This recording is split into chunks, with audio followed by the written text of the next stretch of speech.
আর বাবা শ্রদ্ধেয় দ্বিগেন বর্মণের লেখা একটা গল্প এখন আমি তোমাদের শোনাচ্ছি। গল্পটার নাম একটি কথা। রমেনের মা প্রায়ই বৌমাকে আনার জন্য রমেনকে বলে।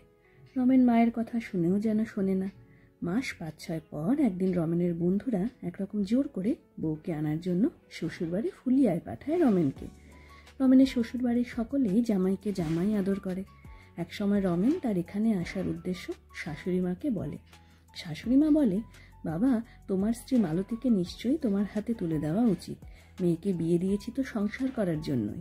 তুমি এক কাজ করো, যেদিন তুমি তোমার মন্দ পথ ছেড়ে দিনে অন্তত 5 টাকা কামাই করতে পারবে সেদিন আমায় বলবে বাবা, সেদিনই আমি আমার মেয়ে মালতীকে তোমার বাড়ি দিয়ে আসব। তুমিই বলো বাবা, কাজকর্ম না করা ছেলের কাছে মেয়েকে কি দেওয়া যায়? শাশুড়ির কথার উত্তর না দিয়ে তৎক্ষণাৎ বাড়ি ফিরে আসে রমেন। পরের দিন থেকে গ্রামে চাষিদের কাছ থেকে শাকসবজি কিনে বাজারে বিক্রি করতে থাকে। সাহায্য করার জন্য 2জন বন্ধুকেও পাশে পায়।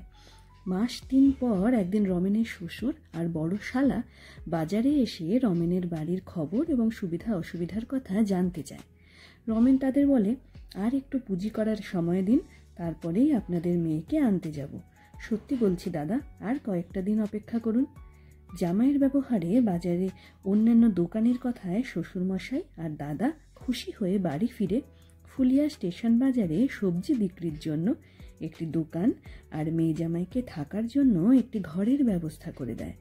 শাশুড়ি মার একটি কথায় রমেন এখন একজন প্রতিষ্ঠিত ব্যবসায়ী শুধু নয়, ডাক্তার সন্তান এবং ইঞ্জিনিয়ার কন্যার পিতা।